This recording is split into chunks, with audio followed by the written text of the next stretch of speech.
¿Qué tal, amigos? Bienvenidos una vez más a este su canal Siguiendo al Maestro. Hoy es jueves 5 de septiembre del año 2024. Así es, amigos, estamos iniciando el noveno mes del año. ¿Y qué tal?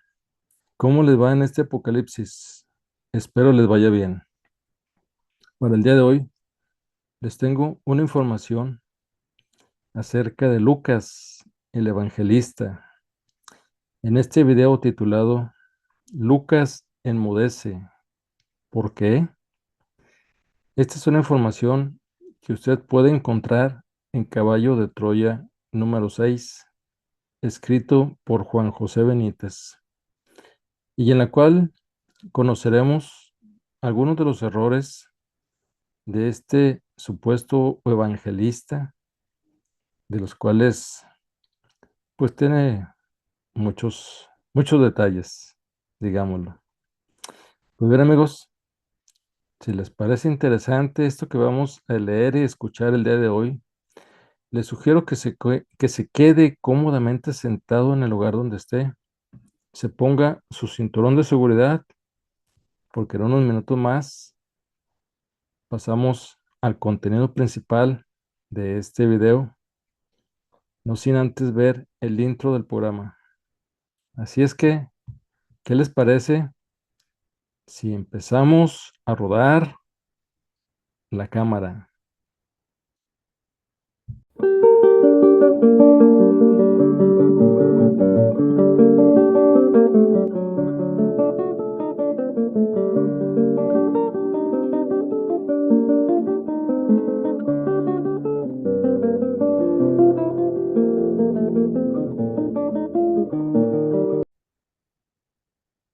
Lucas enmudece. ¿Por qué? Repasé en especial los trascendentales sucesos vividos por este explorador en las primeras horas de la mañana del jueves 18 de ese mes de mayo, en la casa del fallecido Elías Marcos y en el Monte de los Olivos. Volví a estremecerme, pero conforme escribía, poniendo en pie la última e increíble aparición del Maestro, un creciente y, supongo, inevitable disgusto me dominó. ¿Cómo era posible? Caí de nuevo sobre los textos evangélicos y, como digo, mi ánimo fue incendiándose. Marcos y Lucas, los únicos que refieren el prodigio, sencillamente no daban una. ¿Cómo era posible? El primero en el capítulo 16, versículo 19, dice textualmente, y el Señor, después de haberles hablado, fue llevado al cielo y está sentado a la diestra de Dios. Es que la prolongada presencia del resucitado entre sus íntimos, alrededor de hora y media, no fue estimada como importante. Es que el joven Juan Marcos, el futuro escritor sagrado, no supo o no quiso informarse a fondo. Esta lamentable parquedad, para colmo, terminaría provocando con el tiempo una absurda polémica entre exégetas y escrituristas, y la mayoría ha tratado de justificar el texto de Marcos, argumentando poco más o menos que el evangelista se inspiró en la historia de Elías y en el Salmo 110. En otras palabras, algo así como si la ascensión hubiera sido una licencia poética. Me sublevé, claro, él lo dijo. El maestro lo repitió 2 veces, primero en el cenáculo y por último en la falda oeste del monte de las aceitunas. Os pedí que permanecierais aquí, en Jerusalén, hasta mi ascensión junto al Padre. Leyenda, licencia poética. Marcos dijo la verdad, pero no fue fiel a la totalidad de lo acaecido aquella memorable mañana. Si hubiera relatado los sucesos con detalle, nadie tendría por qué dudar. Pero, ¿de qué me extrañaba? Las mutilaciones, silencios y cambios en los textos que me niego a aceptar como revelados apenas si habían comenzado. Si estoy siendo realmente objetivo, me temo que no. Quizá simplificó demasiado. Quizá el bueno y voluntarioso de Marcos no tuvo toda la culpa. Me explicaré. Según mis noticias, aunque el joven Juan Marcos, como vengo relatando, conoció al maestro y le siguió durante algunos periodos de la vida de predicación, su evangelio en realidad debería llevar el nombre de Pedro o de Pablo. Fueron estos quienes, al parecer, le empujaron a escribir, pero eso no fue lo peor. Lo lamentable es que ambos, Pedro y Pablo, influyeron decisivamente en la redacción, tergiversando y suprimiendo según los intereses de las cabezas visibles de la casi recién estrenada Iglesia de Roma. Como decía el maestro, quien tenga oídos. ¿Y qué decir de Lucas? No conoció a Jesús. Al parecer, la casi totalidad de su información sobre el maestro procedía del, para mí, nefasto Pablo. Quizá explique esto el porqué de muchos de sus arrebatos literarios y de sus crasos errores. Pero vayamos por partes. De momento me ceñiré al tema que me ocupa, la ascensión. Veamos algunos ejemplos de cuanto afirmo. En el último capítulo de su Evangelio, versículos 50 y 51, al narrar la postrera presencia del resucitado, escribe impertérrito. Lo sacó hasta cerca de Betania y alzando sus manos los bendijo. Y sucedió que mientras los bendecía, se separó de ellos y fue llevado al cielo. Cerca de Betania, nada de eso. ¿Y qué fue del importante mensaje que el Hijo del Hombre se preocupó de recordar a los suyos?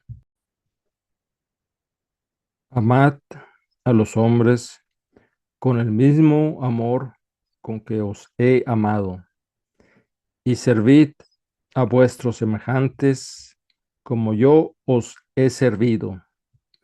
Servidlos con el ejemplo y enseñad a los hombres con los frutos espirituales de vuestra vida. Enseñadles la gran verdad. Incitadlos a creer que el hombre es un hijo de Dios, un hijo de Dios. El hombre es un hijo de Dios y todos, por tanto, sois hermanos. Lucas enmudece porque sí habló con Pablo, sí preguntó a muchos de los testigos, ¿por qué silenció esas importantes palabras? Días más tarde, cuando la providencia me permitió asistir a la definitiva ruptura entre los apóstoles, intuí la posible razón que llevó a Lucas y a los otros notarios a correr un tupido velo sobre esta decisiva escena de la ascensión. Pero de eso prefiero hablar en su momento. En cuanto al segundo texto, los Hechos de los Apóstoles, atribuido igualmente a Lucas, el desbarajuste alcanza cotas insospechadas. La verdad es que no hay por dónde cogerlo. El médico de Antioquía lo mezcla todo, añadiendo, no sé si de su cosecha, sucesos que jamás tuvieron lugar, y en el colmo de la prepotencia tiene la osadía de afirmar que en el primer libro, el Evangelio que lleva su nombre, escribió todo lo que hizo y enseñó Jesús desde un principio. Dios de los cielos, cuán engañados están los que se consideran creyentes. Pero sigamos con los ejemplos. En el capítulo 1 de los referidos hechos, versículos 6 al 12, dice textualmente, los que estaban reunidos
en cuanto a la respuesta del maestro, nada que ver con la realidad. Lucas escuchó campanas, pero segundo párrafo, nube, ángeles, vestiduras blancas, anuncio del retorno de Jesús. Esto sí que es pura leyenda. El resucitado simplemente desapareció. Allí no hubo nada más, y no es poco. Supongo que, interpretando el sentimiento generalizado de la iglesia primitiva respecto a la inminente y triunfal vuelta a la tierra del añorado maestro, Lucas dejó volar la imaginación, adornando un prodigio que no necesitaba refuerzo alguno. La ciencia hoy lo sabe, lo sabemos muy bien. Los que, en cambio, no terminan de enterarse son los de siempre, teólogos y exégetas. Muchos continúan creyendo y afirmando que el fenómeno de la ascensión solo fue una enseñanza teológica carente de rigor, más claro que la resurrección y el propio resucitado no existieron jamás. Pobrecitos. Último ejemplo, tanto en su evangelio como en Hechos, el confuso y confundido médico ofrece, insisto, una invención que, entiendo, altera la ya de por sí fantástica realidad del resucitado. Veamos. El evangelista afirma que en una de las apariciones el maestro comió con los discípulos. Lee 24, 42 y 43 y AC 1:4. Amén de no establecer con claridad el lugar y la fecha. Dicha presencia se produjo el 21 de abril, viernes, a orillas del Yam. Comete otro error. Ignoro qué pudieron contarle los testigos presenciales, pero como ya he tenido ocasión de relatar en este apresurado diario, al ofrecerle una ración de pescado, el Galileo la rechazó, negándose a comer. El resucitado jamás ingirió comida o bebida, ni en esa ni en ninguna de las 19 apariciones que alcanzamos a contabilizar. Un detalle aparentemente anecdótico y sin mayor trascendencia, pero que para la ciencia encierra un interesante contenido, un sutil detalle que, en definitiva, ponía de manifiesto la lógica y la aplastante realidad de aquel cuerpo glorioso, un maravilloso detalle que parecía programado no para aquel tiempo, sino para el nuestro. Lucas, en fin, volvía a adornar los hechos innecesariamente. Y no tengo más remedio que preguntarme si estos textos supuestamente sagrados han cambiado la dirección de medio mundo. ¿Qué habría ocurrido si hubieran respetado la verdad? Pero lo más triste, que pone en tela de juicio buena parte de cuanto se narra en dichos evangelios, estaba por llegar. Y a poco fui resignándome.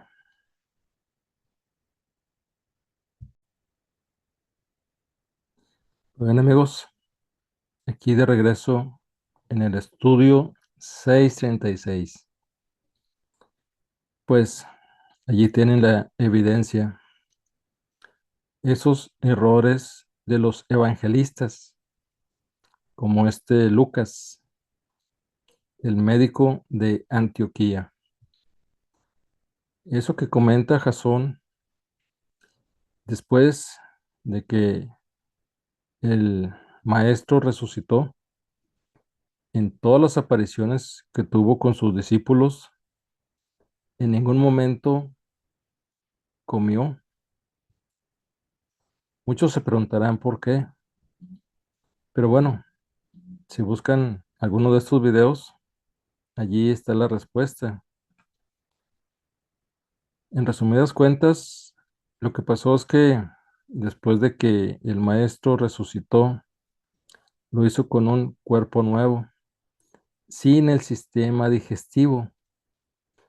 Por eso es que él ya no aceptaba ningún tipo de comida ni bebida. Entonces, ese pequeño detalle que está escrito en ese Evangelio de Lucas, pues nos da a conocer que lo que le informaron a él, o se lo dijeron mal, o simplemente fue distorsionado posteriormente. Pero bien,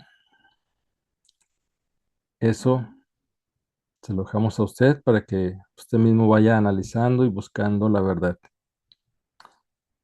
Pues bien, amigos, hasta aquí dejamos este video.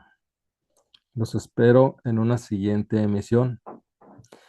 Y por lo pronto sigamos siendo felices en nuestra gestión de vida, pero siendo buenas personas. Y si alguien te dice que no vales, que no puedes, que no merece la pena, pues déjame decirte que te estaría mintiendo. Porque nosotros como hijos de Dios, los límites nos los ponemos nosotros mismos. También defendamos nuestra libertad. Que nadie te obligue a hacer algo que tú no quieras hacer en ninguna área y bajo ninguna circunstancia de la vida. Así es, amigos. De la misma manera, vivamos sin miedos, sin expectativas, sin juicios hacia los demás. Así es, amigos. Entonces, los espero en el próximo video. Así es que nos vemos. Hasta la próxima.